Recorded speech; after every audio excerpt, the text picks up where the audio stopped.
ఈరోజు match RCB వశమయ్యేలా చేసింది. RCB ఫీల్డర్లు ఈరోజు రెడ్ బుల్ తాగిన చిరుతపులుల్లా గ్రౌండ్లో ఫీల్డింగ్ చేసి చెన్నైను బంగాళాఖాతంలో ముంచేశారు. ముఖ్యంగా కోహ్లీ, డూప్లెసిస్ స్టన్నింగ్ క్యాచ్లతో టెరిఫిక్ ఫీల్డింగ్తో ఆర్సీబీలో ఉత్సాహాన్ని నింపి చెన్నైను షెడ్డుకు పంపించారు. ప్లేఆఫ్స్కి వెళ్లాలంటే ఖచ్చితంగా గెలవాల్సిన మ్యాచ్లో రాయల్ ఛాలెంజర్స్ బెంగళూరు జట్టు చెన్నై జట్టుని 27 పరుగుల తేడాతో చిత్తు చేసి రాయల్గా ప్లేఆఫ్స్లోకి అడుగుపెట్టింది. ఈ రోజు మ్యాచ్లో సీఎస్కే ఓడిపోవడంతో ఎస్ఆర్హెచ్ జట్టు పండగ చేసుకుంటుంది. ఎందుకంటే ఈ రోజు గనుక చెన్నై జట్టు గెలిచి ఉంటే ఆ జట్టు టాప్ 2కి వెళ్లిపోయేది. అప్పుడు ఎస్ఆర్హెచ్ కు టాప్ 2కి చేరే అవకాశాలు తగ్గిపోయేవి. కానీ చెన్నై జట్టు ఈ రోజు ఓడిపోవడంతో ఎస్ఆర్హెచ్ టాప్ 2కి చేరే అవకాశాలు మరింత మెరుగయ్యాయి. ఈ మ్యాచ్లో చెన్నై జట్టు గెలవకపోయినా చివరి ఓవర్లో 17 పరుగులు చేసినా ప్లేఆఫ్స్కు వెళ్లిపోయేది. అటువంటి ఒత్తిడి సమయంలో యష్ దయాల్ సూపర్ బౌలింగ్తో అదరగొట్టాడు. అంతకుముందు 2 ఓవర్లు వేసిన సీనియర్ బౌలర్లు సిరాజ్, లాకీ ఫెర్గూసన్ ఇద్దరూ దారుణంగా బౌలింగ్ చేసి ధారాళంగా పరుగులు సమర్పించిన యష్ దయాల్ మాత్రం చివరి ఓవర్ని అద్భుతంగా బౌలింగ్ చేసి ఆర్సీబీని ప్లేఆఫ్స్కు చేర్చాడు. విపరీతమైన టెన్షన్ మధ్య ధోనీని అవుట్ చేయడమే కాకుండా చివరి ఓవర్లో 7 పరుగులు మాత్రమే ఇచ్చి చెన్నైకు గెలిచే అవకాశం కూడా ఇవ్వలేదు. అలా యష్ దయాల్ ఈ మ్యాచ్లో హీరోగా నిలిచాడు. కోట్ల మంది అభిమానుల మనసు గెలిచాడు. ఈ మ్యాచ్లో చెన్నై జట్టు అన్ని విభాగాల్లోనూ కొద్దిగా వెనుకబడింది. ముఖ్యంగా బౌలింగ్ విభాగంలో ఆ జట్టు బౌలర్లు ధారాళంగా పరుగులు సమర్పించుకున్నారు. దీంతో పాటు చెన్నై బ్యాట్స్మెన్ కీలక సమయంలో వికెట్లు పారేసుకోవడంతో చెన్నైకు ప్లేఆఫ్స్కు చేరడం అందని ద్రాక్షగా మిగిలింది. చెన్నై జట్టులో కీలక బౌలర్లైన పతిరానా, ముస్తఫిజుర్ రెహమాన్ లేకపోవడం కూడా ఆ జట్టు బౌలింగ్పై ప్రభావం చూపింది. ఇవన్నీ ఒకెత్తైతే ఇంత కీలక మ్యాచ్లో సూపర్ హిట్టర్గా పేరు పొందిన దూబే 15 బంతులకు గాను 7 పరుగులు మాత్రమే చేశాడు. ఇది చెన్నై జట్టు గెలుపుపై బాగా దెబ్బపడింది. ఇక రవీంద్ర జడేజా బ్యాటింగ్ బాగా చేసినా బౌలింగ్లో మాత్రం దారుణంగా పరుగులు సమర్పించుకున్నాడు.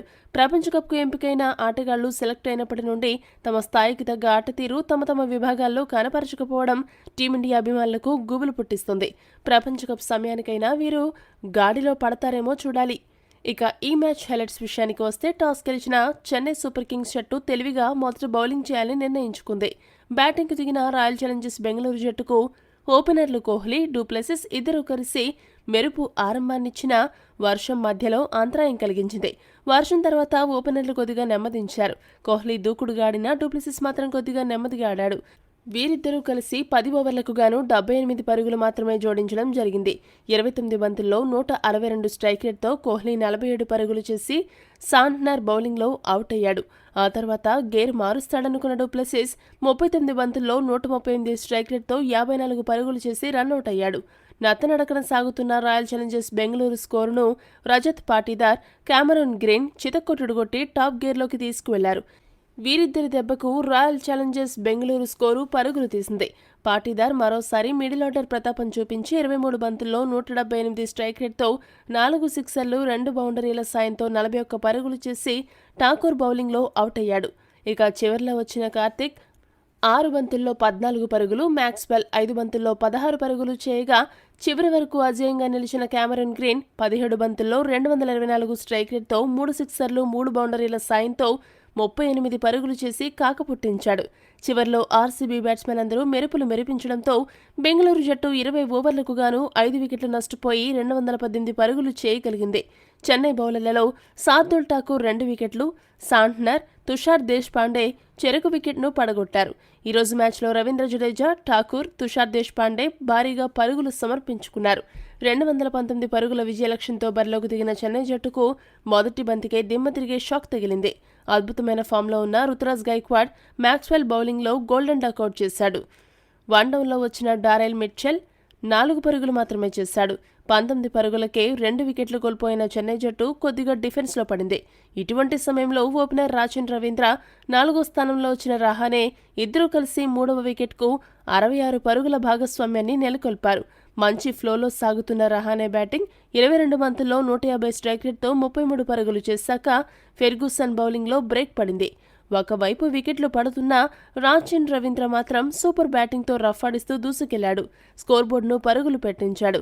అదే సమయంలో ఆర్సీబీ జట్టును కూడా టెన్షన్ పెట్టాడు. అయితే కీలక సమయంలో 37 బంతుల్లో 165 స్ట్రైక్ రేట్తో 61 పరుగులు చేశాక రెండో పరుగుకు ప్రయత్నించి రవీంద్ర రన్అట్ అయ్యాడు. వెనువెంటే శివం దుబే 7 పరుగులు మాత్రమే చేసి పెవిలియన్ చేరాడు. ఆ తర్వాత సాంట్నర్ 3 పరుగులు చేసి అవుట్ అయ్యాడు. దీంతో ఒక్కసారిగా చెన్నై జట్టు డిఫెన్స్లో పడుతుందనుకుంటే జడేజా గేరు మార్చి ఆర్సీబీకి గుబులు పుట్టించాడు. ధోని కూడా హిట్టింగ్ మొదలుపెట్టడంతో ఒక్కసారిగా హీట్ పెరిగిపోయింది. కానీ చివరి ఓవర్ను యష్ దయాల్ చాకచక్యంగా వేసి ధోనిని అవుట్ చేయడంతో పాటు మిగతా బ్యాట్స్మెన్కు హిట్టింగ్ చేసే అవకాశం ఇవ్వకపోవడంతో ఆర్సీబీ 27 పరుగుల తేడాతో ఘన విజయం సాధించింది. ఆర్సీబీ బౌలర్లలో యష్ దయాల్ 2 వికెట్లు, Maxwell, Siraj, Ferguson, Cameron green చెరకు వికెట్ను దక్కించుకున్నారు.